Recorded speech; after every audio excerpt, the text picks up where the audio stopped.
कल जो है वीडियो में जो नहीं आ पाया था वो पहले देख लेते हैं। जैसे जीपी में प्रॉपर्टी, जीपी में प्रॉपर्टी नहीं हुआ था और क्या नहीं हुआ था, जीपी में प्रॉपर्टी के साथ साथ एंड टर्म जो है इंसर्ट करना था वो नहीं हो पाया था, मतलब वीडियो नहीं आ रहा था जल्दी, वो देख लेते हैं पहले। तो फर्स्ट आज का टाइटल जो है inserting n term between A and B, ठीक है। ए एंड बी के बीच जो है आपको एन जी पी जो है इंसर्ट करना है, ए और बी के बीच एन जी पी इंसर्ट करना है। ये इसका नाम क्या है, G1, इसका नाम G2, G3, G4, इसका नाम G5, ठीक है। जीपी में क्या होता है, कॉमन रेशियो इक्वल होता है, जीपी में कॉमन रेशियो इक्वल। तो अगर कॉमन रेशियो को आर मानते हैं तो आर से मल्टीप्लाई करें तो G1 मिल जाएगा, G2 कितना होगा ए आर स्क्वायर, G3 कितना होगा ए आर क्यूब। अच्छा Gn कितना होगा देखिए, होगा ए आर पे एन होगा, और अगर मैं दोनों तरफ आर और मल्टीप्लाई करूँ मतलब Gn में भी आर मल्टीप्लाई करूँ तो क्या मिल जाएगा B, B equal A R पे ये कितना हो जाएगा एन प्लस वन, यहाँ से आर पे एन प्लस वन क्या हो जाएगा बी अपॉन ए। तो आपको आर चाहिए ना, आर की वैल्यू क्या होती है बी अपॉन ए के power one upon N plus one, ठीक है। तो जब एन टर्म आप इंसर्ट करते हो बिटवीन ए एंड बी तो जीपी में आर के लिए फॉर्मूला निकल के आता है, तो क्या होता है बी अपॉन ए पावर कितना one upon N plus one. अब मैंने बताया था कि अगर आपको प्रोडक्ट निकालना है, प्रोडक्ट का मतलब ये प्रोडक्ट ऑफ जी ऑफ आई इसको होता है जी ऑफ ए, ठीक है। ये होता है arithmetic sorry geometric mean of A and B और पावर कितना एन। आई थिंक ये वीडियो हमारा होगा, इतना हम लोगों ने देखा था। अब जीपी की प्रॉपर्टी देख लेते हैं, ठीक है।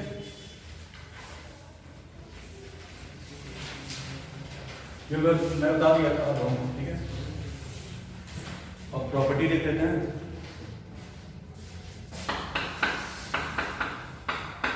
अच्छा कोई बताएगा एपी में अगर आप एन अर्थमेटिक मीन को इंसर्ट कर रहे हो तो उसका सम क्या होता है, एपी में अगर आप एन अर्थमेटिक मीन को इंसर्ट कर रहे हो, ठीक है, तो उसका सम क्या होता है,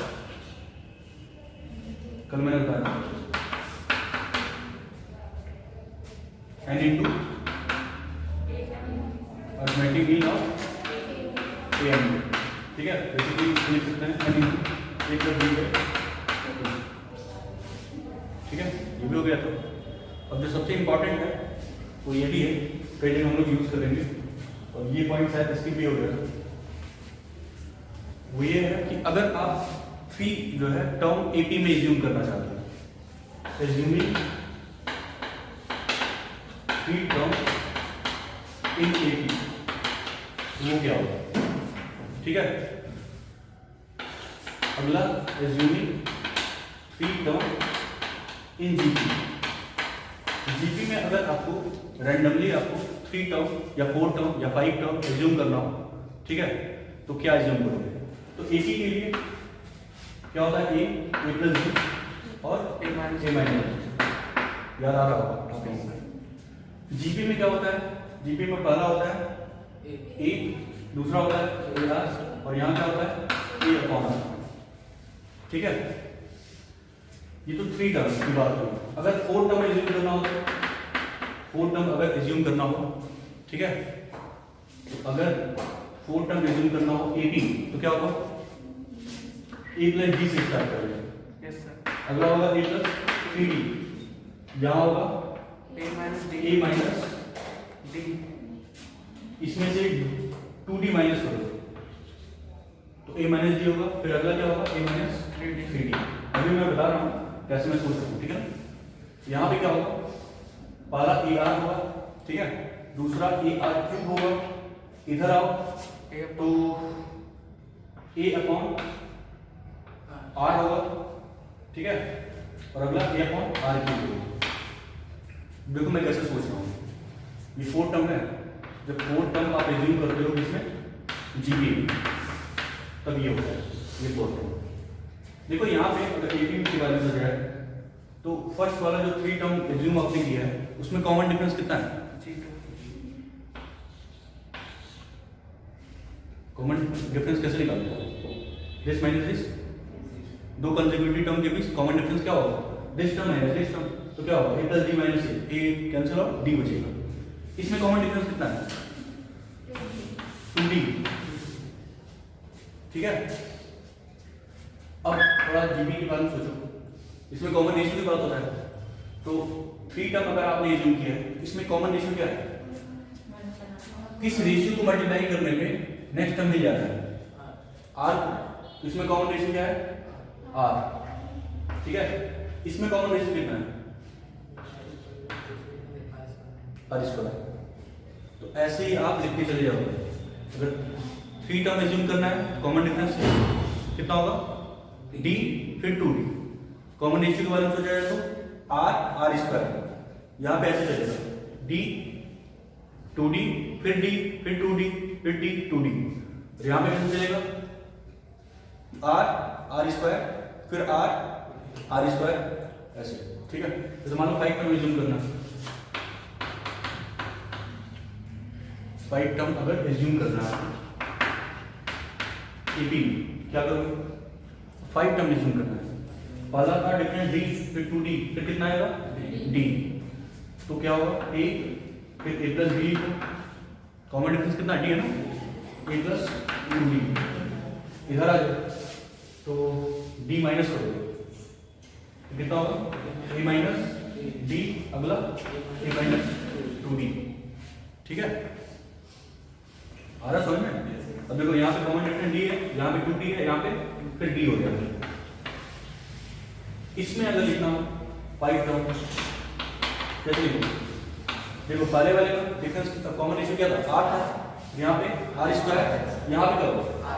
r, तो r के बारे में a से स्टार्ट करो, ठीक है।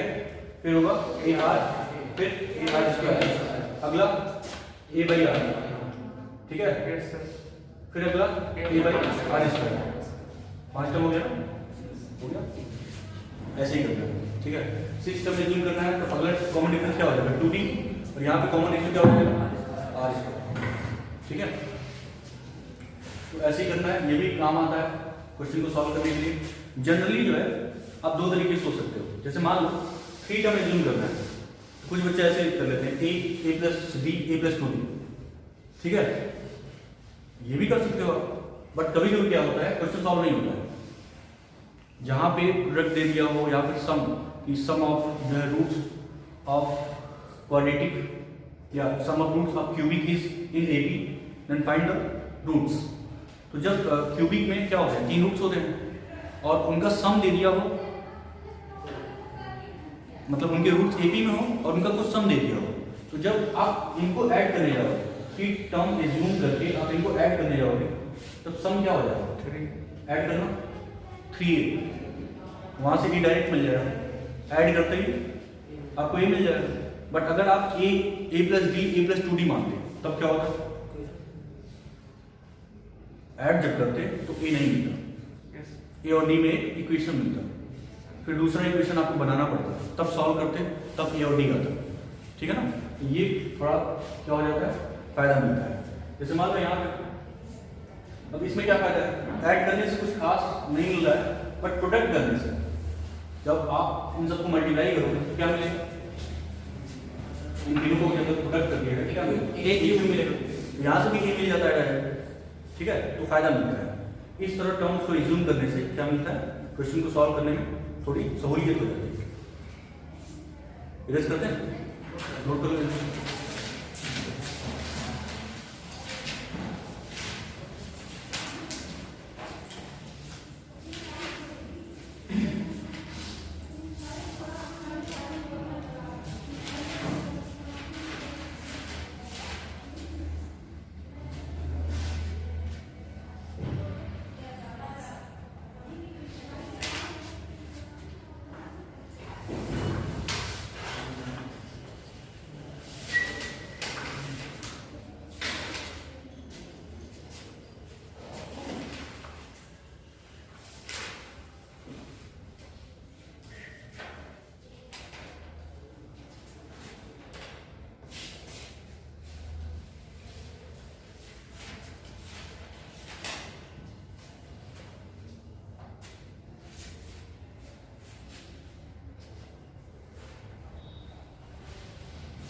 अच्छा एक और चीज़ देख सकते हो, इसमें मैंने ए से स्टार्ट किया है, अगले में ए प्लस डी से स्टार्ट किया है, अगले में फिर ए से, फिर अगर और लिखना होता तो ए प्लस डी, फिर नेक्स्ट ए, फिर अगला ए प्लस डी से, ऐसे स्टार्ट करना।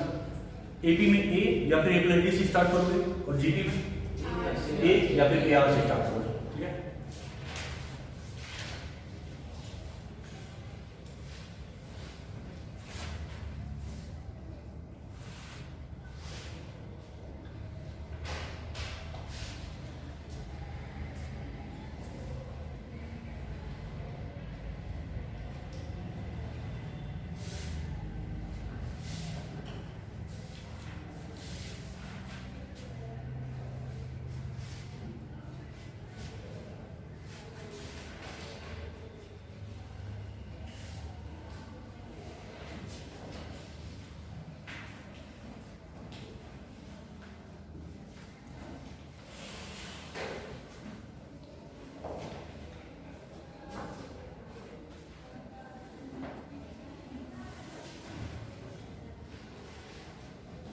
हो गया, हो गया।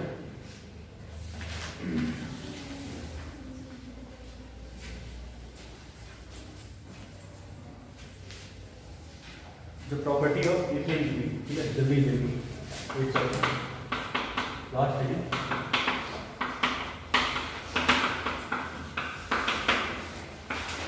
वाले एपी मैंने क्या बताया था। फर्स्ट पॉइंट ये था कि अगर कोई जो है सीक्वेंस एपी में है तो उसके किसी भी टर्म में अगर किसी कांस्टेंट से मल्टीप्लाई कर दिया जाए, हर टर्म में अगर किसी कांस्टेंट से मल्टीप्लाई कर दिया जाए तो जो रिजल्टेंट सीक्वेंस होता है वो भी क्या होता है, एपी। जैसे अगर मैं लिखता हूँ 1 3 5 7, जिसमें एपी में तो अगर मैं किसी कांस्टेंट या स्केलर से मल्टीप्लाई करूँ, जैसे मान लो 3 से मल्टीप्लाई करूँ इस पूरे टर्म में, ये बन जाएगा 3, ये बन जाएगा 9, 15, 21। क्या ये एपी में होगा? यस, बिल्कुल एपी में होगा। तो अगर किसी स्केलर या किसी कांस्टेंट टर्म से आप मल्टीप्लाई करते हो या फिर ऐड करते हो, सब्ट्रैक्ट करते हो या डिवाइड करते हो, तो जो रिजल्टेंट होता है वो भी क्या होता है, एपी बनता है। तो ऐड कर सकते हो आप, सब्ट्रैक्ट कर सकते हो और क्या कर सकते हो, मल्टीप्लाई कर सकते हो और क्या कर सकते हो, डिवाइड कर सकते हो, ठीक है। तो जो रिजल्टेंट सीक्वेंस होगा वो भी क्या होगा, एपी में ही होगा। और मैंने क्या बताया था एक चीज कि अगर आपके पास यही रहे 1 3 5 7, अगर कोई एपी है, मान लो ये एपी है, ठीक है, तो आप देख सकते हो कि फर्स्ट टर्म और लास्ट टर्म को ऐड करने से क्या मिल रहा है, 8 मिल रहा है। सेकंड और सेकंड लास्ट को ऐड करने से क्या मिल रहा है, 8। तो एपी में एक खासियत होती है या एक खास प्रॉपर्टी होता है कि फर्स्ट और लास्ट टर्म को ऐड करने से या फिर सेकंड और सेकंड लास्ट को ऐड करने से, थर्ड या थर्ड लास्ट को ऐड करने से जो नंबर मिलता है वो सेम मिलता है, ठीक है। अब ये एपी की बात होती है। जीपी, जीपी क्या होता है? हाँ, जीपी में आप क्या कर सकते हो, हर टर्म में मल्टीप्लाई कर सकते हो और डिवाइड कर सकते हो। ऐड और सब्ट्रैक्ट करने से जीपी नहीं मिलता, ठीक है। तो जीपी में क्या कर सकते हो, मल्टीप्लाई कर सकते हो या फिर डिवाइड कर सकते हो, तो जो रिजल्टेंट मिलेगा वो भी क्या होगा, जीपी में। दूसरा प्रॉपर्टी क्या है, 2 4 8 अगर 16 मान लीजिए जीपी में, ठीक है। तो फर्स्ट और लास्ट इसको मल्टीप्लाई करने से, सेकंड और सेकंड लास्ट को मल्टीप्लाई करने से जो आंसर आता है वो सेम है। मतलब एपी में सम करना है, सम करने से आपको सेम नंबर मिलता है, यहाँ पे मल्टीप्लाई करने से सेम मिलता है, ठीक है। फर्स्ट एंड लास्ट को मल्टीप्लाई करो, सेकंड और सेकंड लास्ट को मल्टीप्लाई करो, थर्ड या लास्ट थर्ड को मल्टीप्लाई करो आपस में, ये सब नंबर क्या होंगे, सेम होंगे, ठीक है। हो गया प्रॉपर्टी में इतना। हाँ, एक्सपोनेंट और बचा है थर्ड, वो भी सोच सकते हो। अगर जो है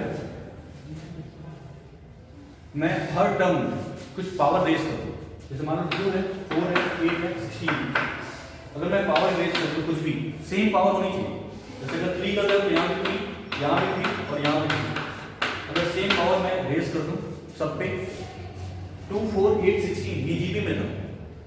सारे टर्म में क्या मैंने किया, सेम पावर को रेज कर दिया, इससे जो रिजल्टेंट सीक्वेंस आएगा वही क्या होगा, जीबी में। सिर्फ आपने 3 किया है, आप चाहो तो फ्रैक्शन में भी कर सकते हो, 1/3 को भी कर सकते हो, 1/3 1/3 1/3 पावर 1/3, इससे भी जो रिजल्टेंट बनेगा वो क्या होगा, जीबी में। ठीक है, तो प्रॉपर्टी हो गया। और ये मैंने बताया था कि अगर आप n जो है जीबी इंसर्ट कर रहे हो, n जो है ज्योमेट्रिक मीन इंसर्ट कर रहे हो between 2 positive number a and b, तो उनका जो प्रोडक्ट होता है इस इक्वल होता है geometric mean of a and b, उसके पावर कितना n। ये भी इंपॉर्टेंट प्रॉपर्टी है जो आपको याद रखना है। ठीक है, तो यहाँ पे बातें हो गई थी, अब हम लोग क्वेश्चन कर रहे थे, तो क्वेश्चन करते हैं।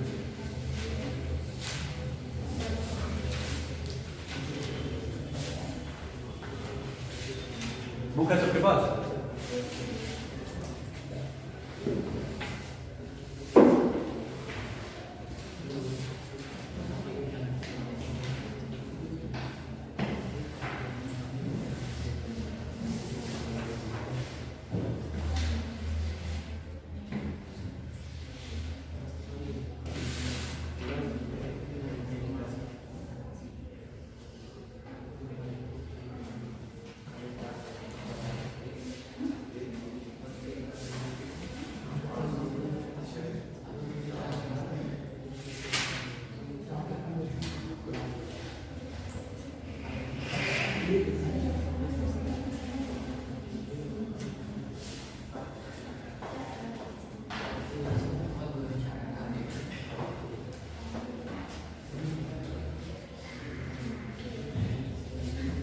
कहाँ तक हो गया था?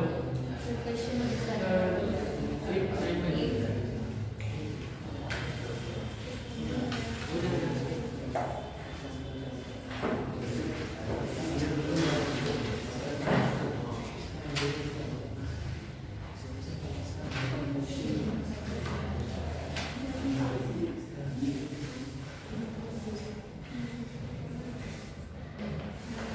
नंबर 7 तक हो गया था। एक्सरसाइज कौन सा? 9.2। चलो क्वेश्चन नंबर 8 में क्या करना है, find the sum of n terms. ठीक है, अब ज्योमेट्रिक प्रोग्रेशन दिस √7 √21 √3 √7 ठीक है, ये जीबी में आपको सम बताना है, सम ऑफ n टर्म बताना है। तो सम के लिए मैंने फार्मूला बताया था, क्या था, ऐसा नीचे r - 1 या 1 - r डिवाइडेड बाय r - 1 लिखो या 1 - r लिखो, 1 - r ही लिखो। ठीक है ना, तो यहाँ पे फर्स्ट टर्म क्या है, √7, कॉमन डिफरेंस बताओ, √3। ठीक है, लिखिए एक जगह √7 और 1 - r के लिए कितना होगा, √3 की पावर कितना n डिवाइडेड बाय 1 - r के लिए क्या होगा, √3। ये आपका आंसर है। ठीक है, तो बस रखना, सिंप्लीफाई हो नहीं सकता क्योंकि पावर क्या है, n। ठीक है, n के बारे में आपको पता नहीं।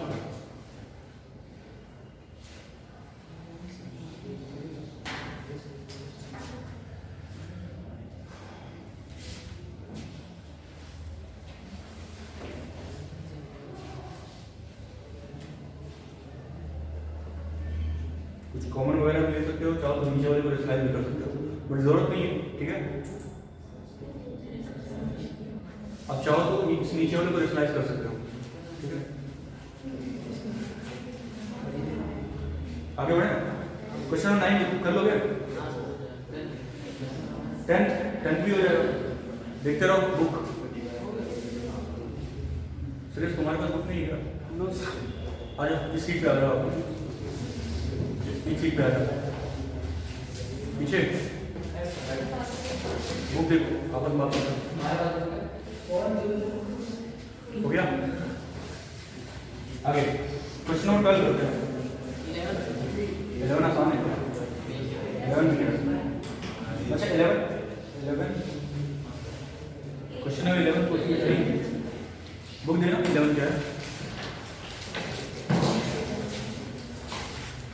11 है,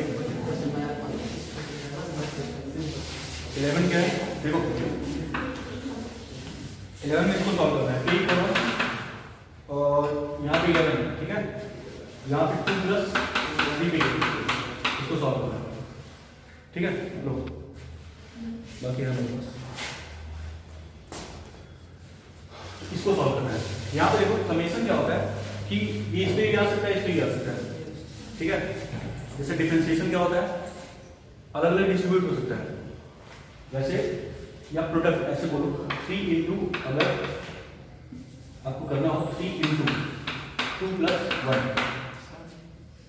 या फिर ऐसे सोचो यहाँ x है, यहाँ y है और यहाँ z है, ठीक है, क्या करते हो z into x plus z into y, ये करते हो ना, तो यहाँ भी जो सिग्मा है ये समेशन वो डिस्ट्रीब्यूट हो, एक बार 2 पे एक बार इस पे, तो 2 पे ऑपरेट करते हैं तो 2 हो जाएगा 3 1 और यहाँ पे 11 प्लस समेशन 3 1 ये 11 3 और 8, ठीक है।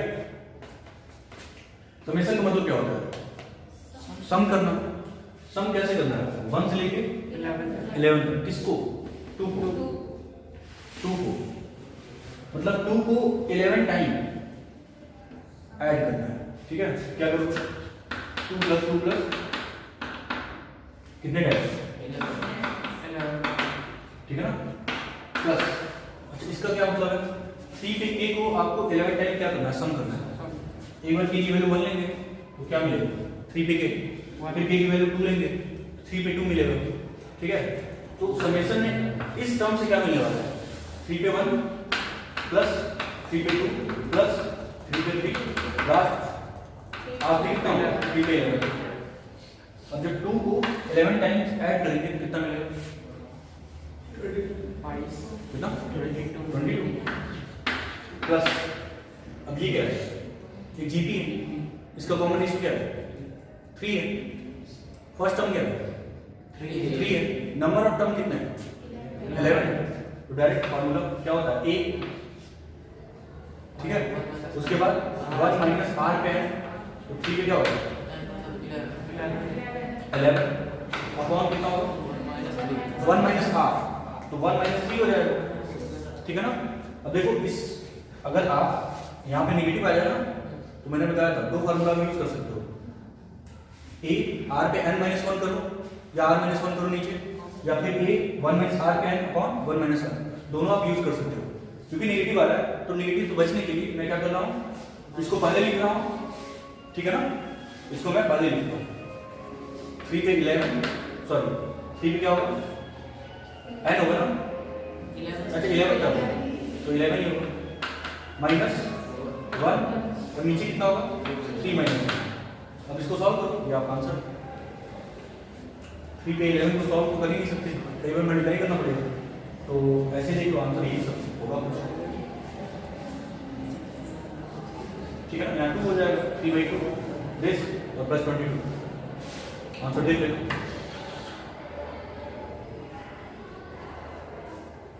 यहाँ पे मैंने क्या इस्तेमाल किया याद है ना, a r पे n minus 1 divided by r minus 1, अब दोनों यूज कर सकते हो a 1 माइनस r पे n divided by 1 minus r, sum of n terms in जी,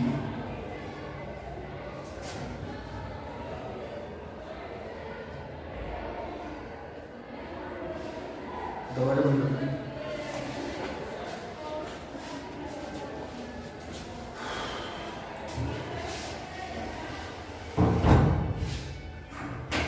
एक बार देख लो वीडियो चल रहा है, कल जैसा धोखा मुझे चल तो रहा है, रिकॉर्डिंग हो रहा है,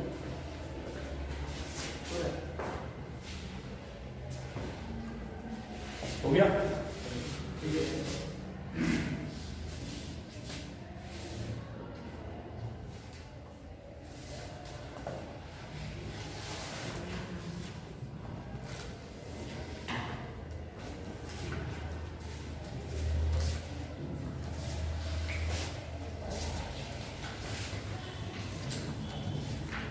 अगला देखो 12 क्या है, the sum of the first 3 term of GP is this, and their product. अब देखो प्रोडक्ट आ गया, जीपी में प्रोडक्ट कितना है 1 है, तो प्रोडक्ट में मैंने क्या बताया, जब भी 3 टर्म जो है एज्यूम करना हो जीपी में तो प्रोडक्ट करने से फायदा मिलता है, ये डायरेक्ट आ जाता है, ठीक है ना।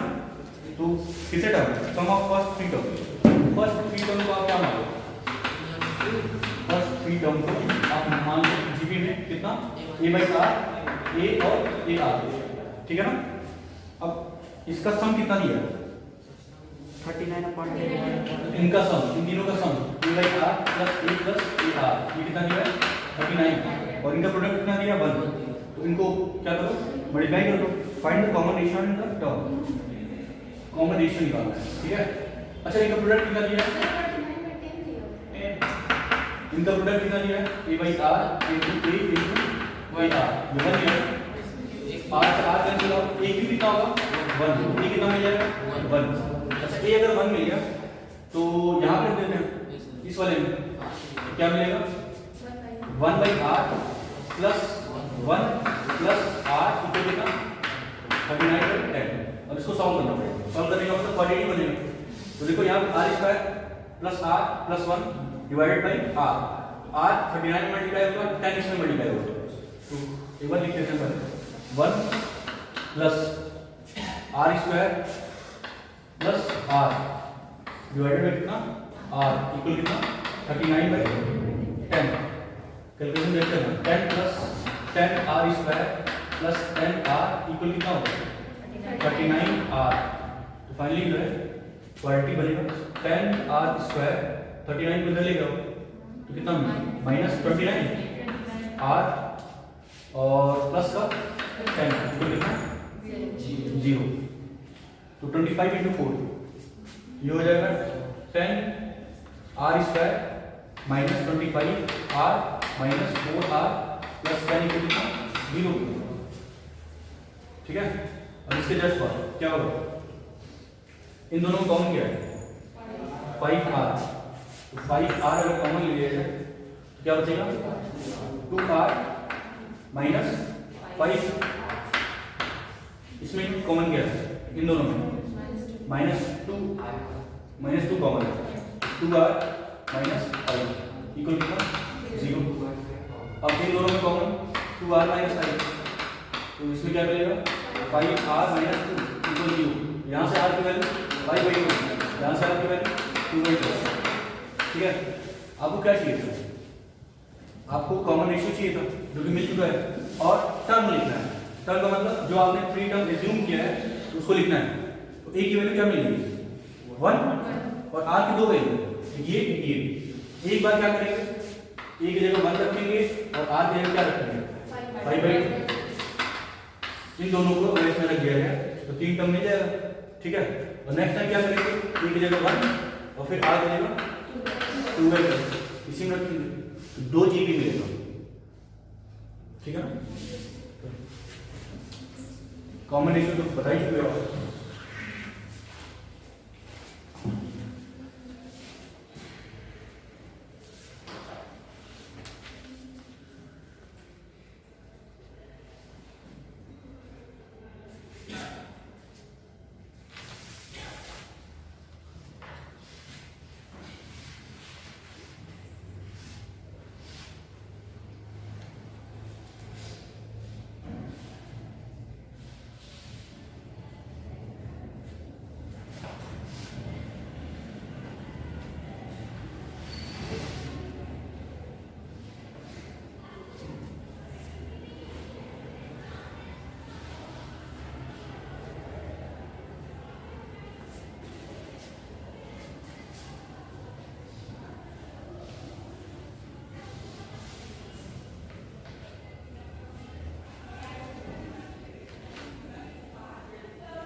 हो गया।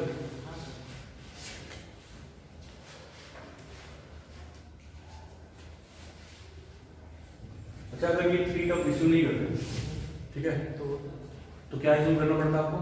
ए आर और ए आर स्क्वायर, उससे भी आंसर आता, थोड़ा लॉन्ग चला जाता, ठीक है ना। दो इक्वेशन बनता है, समझ से ए और आर की वैल्यू निकालना पड़ता, ठीक है ना, बट तरीका वो भी सही है। हो गया ना।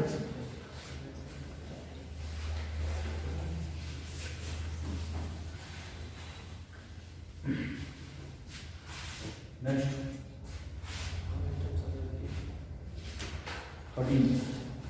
13 क्या है? How many terms of GP are needed to give sum this.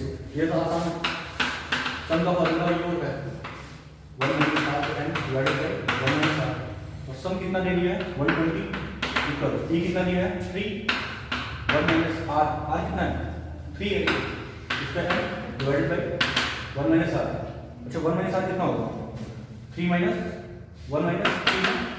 देखो यहाँ से नेगेटिव आएगा तो क्या करना पड़ेगा, 3 टाइम्स यहाँ पे लिख दो और 1 यहाँ पे लिख दो, यहाँ अब इसको सॉल्व करो, ये कितना होगा 40 और ये 2 80 को 3 पे n - 1, तो 3 पे n इक्वल कितना होगा 81, तो 3 पे n इक्वल तो 3 पे पावर कितना होता है 4, n की वैल्यू क्या होता है 4।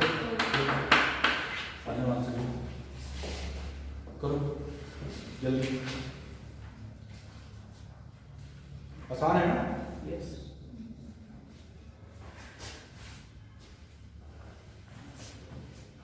क्वेश्चन नंबर 13 था।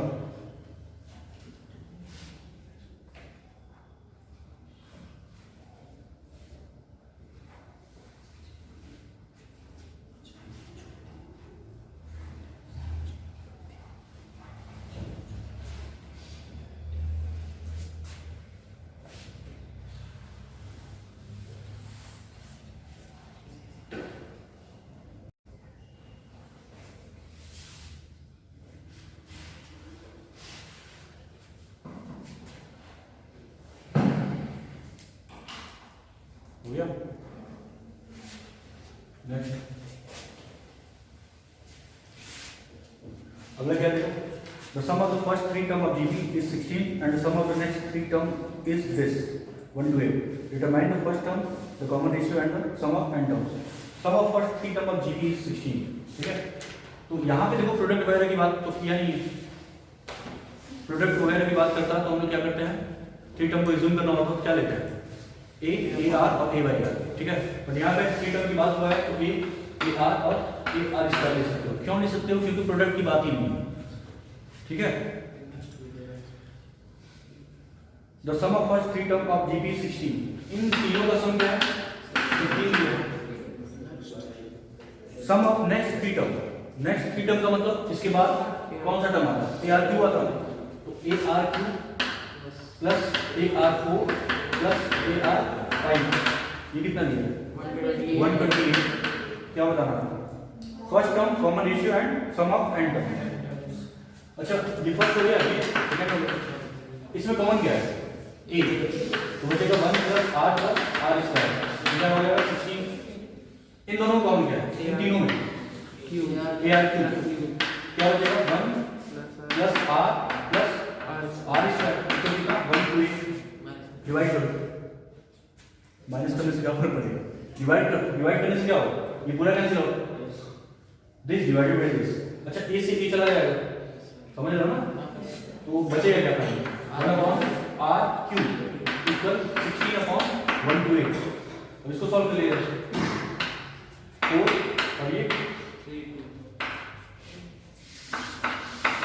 1/8, तो r की वैल्यू क्या मिल जाएगी 1/8 नहीं, r की वैल्यू 2 मिल जाएगी, 1/r इक्वल 1/2 मिलेगा, r की वैल्यू 2 मिलेगा, तो r की वैल्यू 2 ये निकल गई। और क्या पूछा है ए पूछा है, तो ए का मतलब फर्स्ट टर्म कहीं भी रख दो, इसमें रख दो। अगर r की वैल्यू यहाँ पे 2 रख दिया जाए तो क्या मिलेगा a प्लस 2a प्लस 2 रखना है ना 4a, तो कितना 16 4 2 कितना होगा 6 7, तो तो 7a इक्वल 16, a की वैल्यू 16/7 ये मिल गया। और क्या निकालना है? सम ऑफ n टर्म बताना है। तो सम ऑफ n टर्म का फार्मूला क्या होता है? Sn इक्वल a 1 - r के n डिवाइडेड बाय 1 - r। अच्छा r कितना है? 2 है, मतलब 1 से ज्यादा है, तो आप ये वाला फार्मूला यूज करो, r के n - 1 अपॉन r - 1। ठीक है, ऐसे निकालना है। n की जगह n ही है, a पता चल गया, ये कितना है? 16/7 और r कितना है? 2। बस रखना है, खत्म।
हो गया?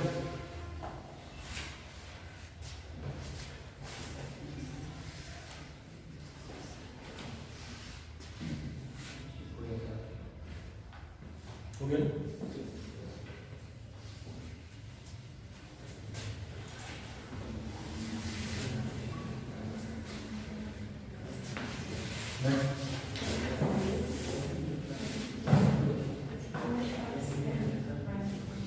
ये 14 है ना, 15 देखो आसान है ना। गिवन जीबी दिया है, फर्स्ट टर्म दिया है 7 to 9, 7 टर्म दिया है 64, क्या बताना है? S7 बताना है। ठीक है, कर लोगे? 7 टर्म दिया है, T7 दिया है और S7 पूछ रहा है। ठीक है, हो जाए 15 कर दे। 16 क्या बोल रहा है? Find the GP for which sum of first 2 term is -4। तो sum of first 2 term means a plus ar, ये कितना होगा? -4। And the fifth term is 4 times the third term. Fifth term is 4 times the third term, ये बोला ना। तो fifth term का मतलब क्या होगा? 3r को 4 into T3 का मतलब क्या होता है? ये से कैंसिल हो, r स्क्वायर से यहाँ r स्क्वायर हो जाएगा, r स्क्वायर इक्वल 4, r क्या मिलेगा? +-2 रूट में नहीं है, इक्वेशन सॉल्व कर रहे हैं।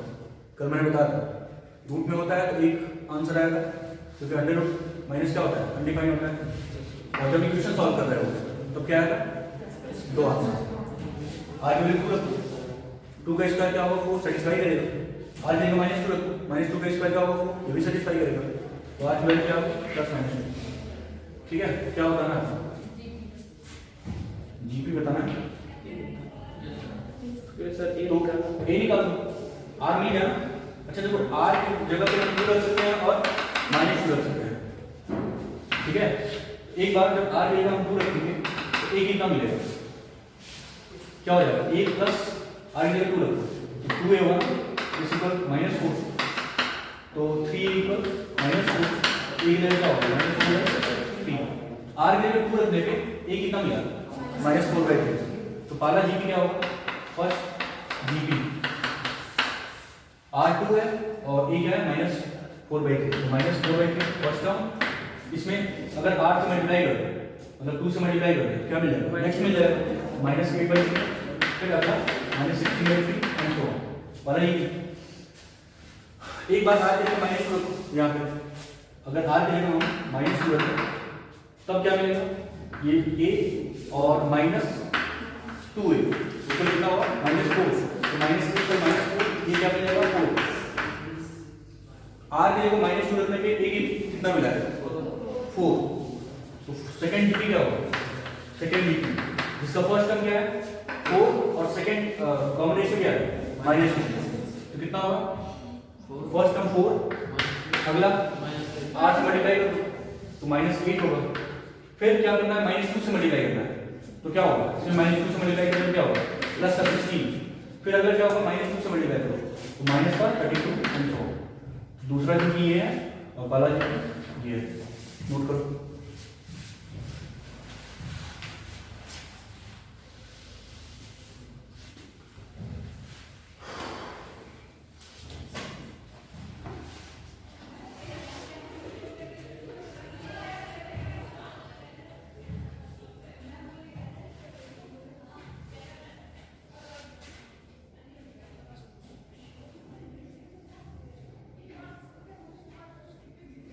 आप आना देखो, टाइम नहीं चल रहा वीडियो,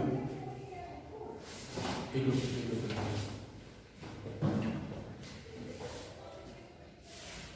ऐसा चल रहा है।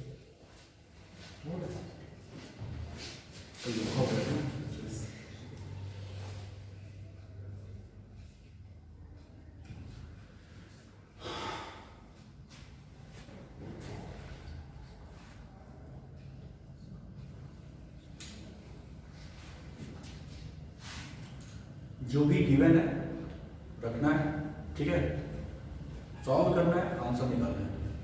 बेसिकली कंडीशन देता है उसको सॉल्व करना है, और यहाँ पे हर चीज लिखने के लिए क्या चाहिए आपको, ए और आर चाहिए।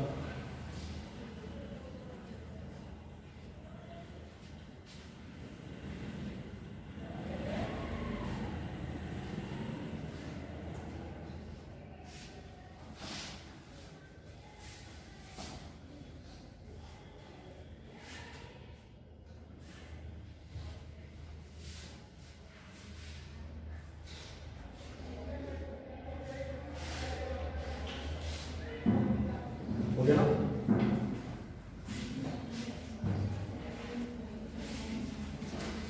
हो गया।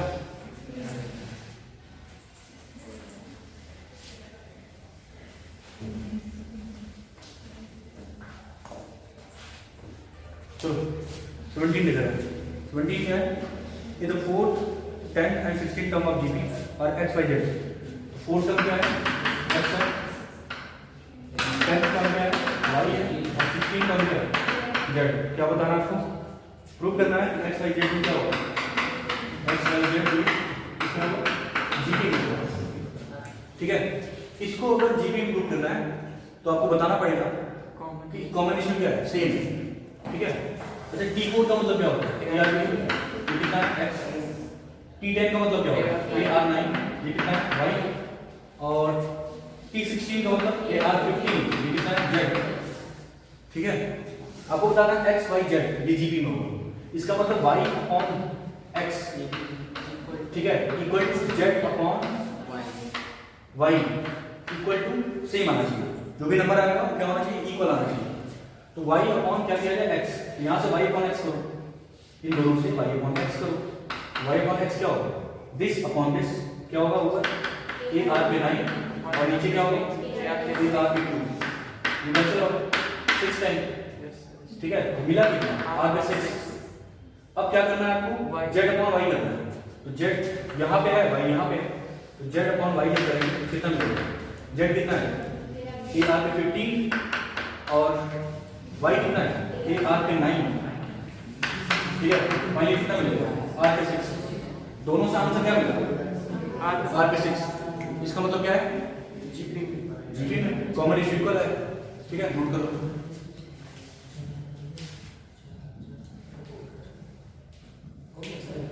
हाँ कॉमन रेशियो इक्वल तो पता नहीं चला।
बोलिए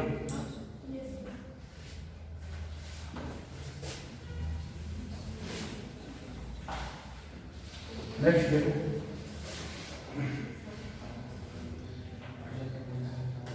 नेक्स्ट क्या है, find sum of n of sequence. एक सीक्वेंस दिया है 8 plus double 8 plus triple 8 dash dash dash. Find the sum of n term बताना है, सम ऑफ एंड टर्म बताना है।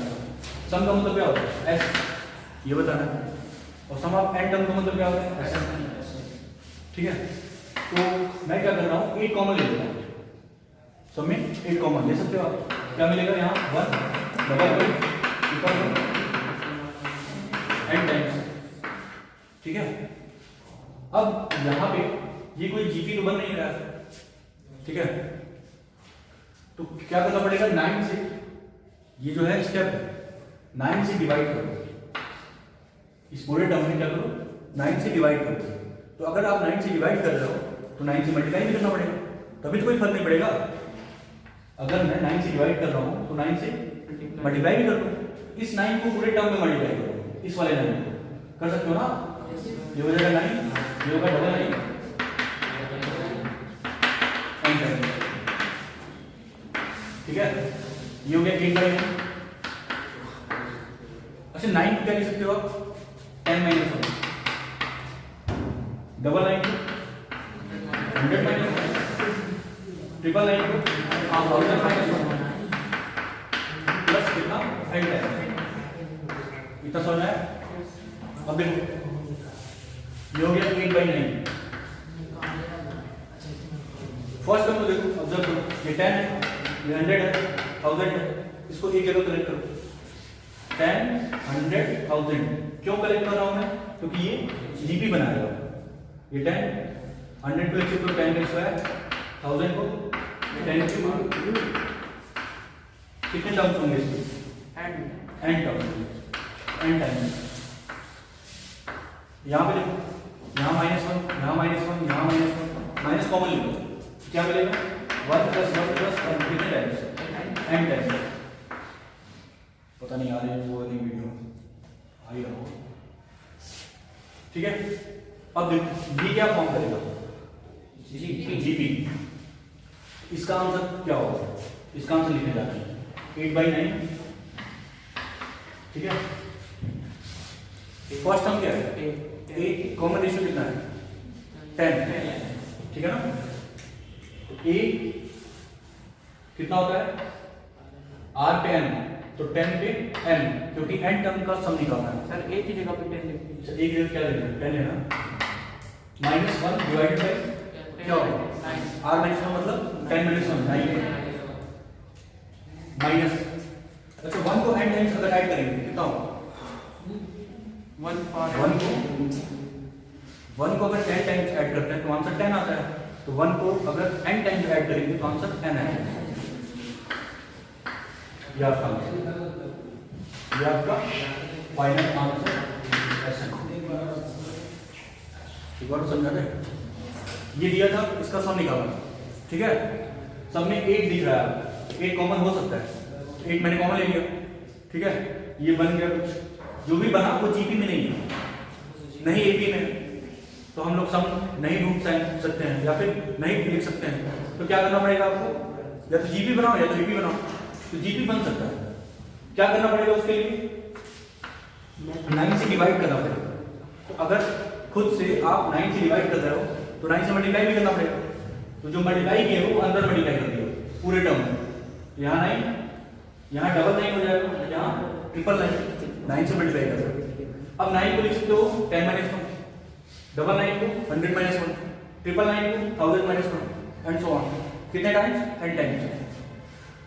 अब देखो यहाँ पे फर्स्ट टर्म 10 है, यहाँ पे 100, यहाँ पे 1000, ये सब मिलकर जीपी बना सकते हैं। तो हर टर्म का फर्स्ट टर्म मैंने ले लिया 10, 100, 1000, 10,000 एंड सो ऑन। कितने टाइम्स, n टाइम्स। 10, 100 को 10 स्क्वायर लिख सकते हो, 1000 को 10 क्यूब लिख सकते हो। अच्छा, जो 1 1 बचा है इसको भी ऐड करना है ना, तो -1 - 1 - 1 कितने टाइम्स, n टाइम्स। तो माइनस मैंने कॉमन लिया, क्या बचेगा 1 + 1 + 1 कितने, n टाइम्स। तो अब ये जीपी है, इस जीपी का फर्स्ट टर्म क्या है, a, सॉरी 10 है, a की जगह क्या है 10, कॉम्बिनेशन कितना है 10। जीपी में सम का फार्मूला क्या होता है, a r पे n - 1 अपॉन r - 1, ठीक है। 1/9 उठाइए आपके पास बाहर, a की जगह 10 हो गया, r पे n - 1 डिवाइडेड बाई r - 1, 10 - 1 मतलब 9 माइनस 1 को जब n टाइम्स अगर ऐड करते हैं तो आंसर क्या आता है, 1 को अगर n टाइम्स ऐड करोगे तो n आएगा। जैसे 1 को अगर 10 टाइम्स ऐड करें 10 टाइम्स तो क्या होगा आंसर 10, तो 1 को अगर n टाइम्स ऐड करें तो आंसर क्या आएगा n। इंपॉर्टेंट क्वेश्चन था, ठीक है। इसका नहीं कर सकते, इसलिए नहीं कर सकते क्योंकि जीपी बनी नहीं है, ठीक है। तो क्वेश्चन ही फ्रेम उसी लिए हुआ है और जो सबसे अच्छा स्टेप था वो यही था। 9 से आपको क्या करना है, डिवाइड करना है और 9 से मल्टीप्लाई करना है।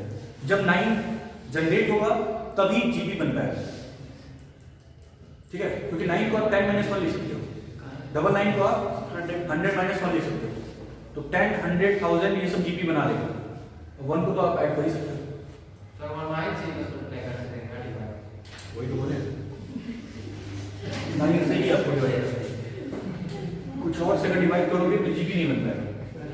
मतलब इस जो सीक्वेंस दिया है उसका सम नहीं निकाल सकते बिना 9 से डिवाइड किए, समझ गया। तो यहाँ पे जो है क्या करना है, इस पे गौर करवाना है, आंख बना देना, ठीक है ना।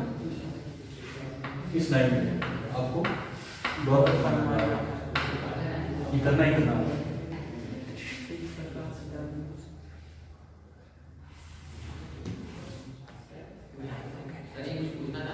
पूछो उसकी फीलिंग को आप तुम पूछो।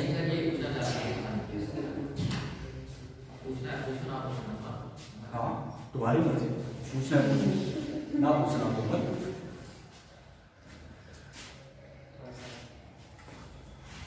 पर्सनल सवाल मत पूछो, ठीक है। अच्छा काम हो गया, फटा गया।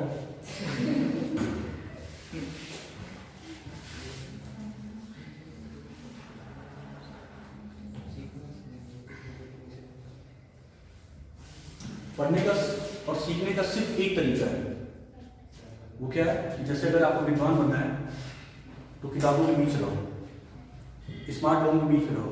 स्मार्ट का मतलब जो दिखने वाले स्मार्ट ना हो, ठीक है, इंटेलिजेंट हो। अपने ग्रुप में जैसे 12th के बच्चे के आसपास आप फ्रेंड सर्कल रख सकते हो, क्योंकि वो आपको गाइड कर सकते हैं, उनसे आप कुछ सीख सकते हो अगर वो सिंसियर बच्चा है तो, ठीक है। ऐसा नहीं बैक बेंचर से जाके आप हेलो कर रहे हो, ठीक है, तो ऐसे ही सीख सकते हो। हाँ अगर बैक बेंचर स्मार्ट हो, स्मार्ट मतलब इंटेलिजेंट हो, तो वहाँ पे आप फ्रेंडशिप कर सकते हो। नीचे से टॉप करने वाले फ्रेंडशिप करने की जरूरत नहीं अभी इस पीरियड में। इस टाइम पीरियड में आपके लिए जो सबसे ज़्यादा इंपॉर्टेंट है वो ये है कि खुद को टाइम देना बुक्स के साथ, ठीक है। सेल्फ स्टडी अच्छे से हो, प्रॉपर वे में हो।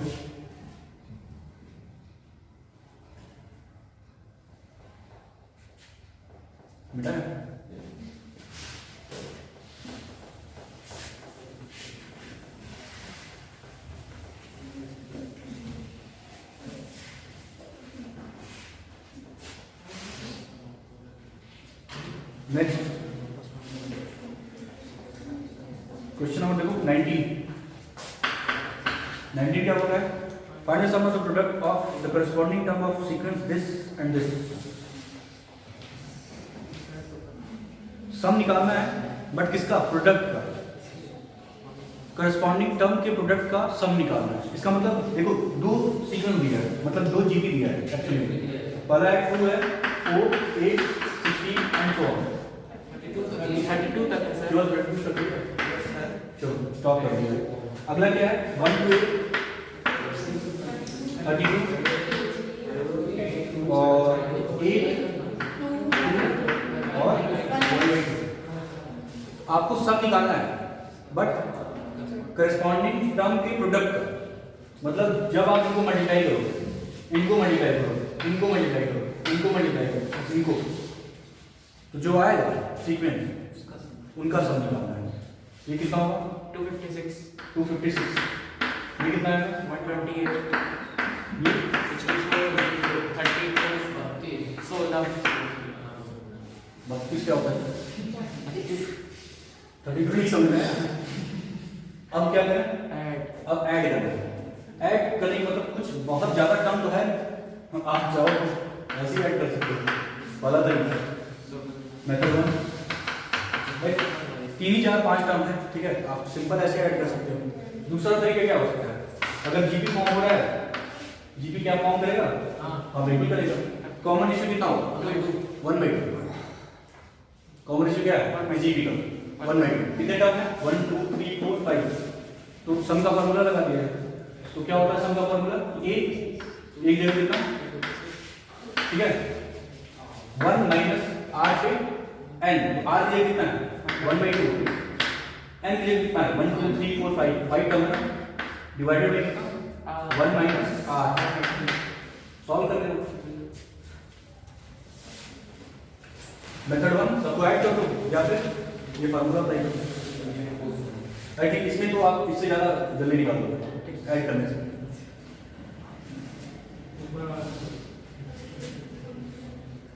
ऊपर वाला सही है ना?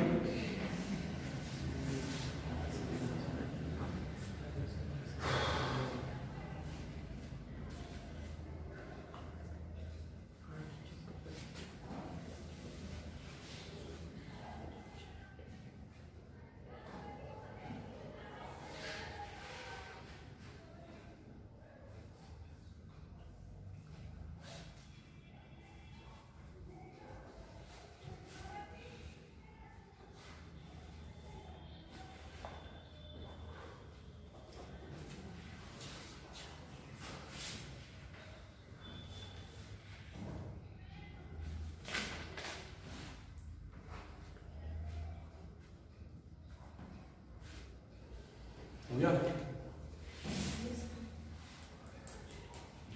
नेक्स्ट क्वेश्चन करो आप।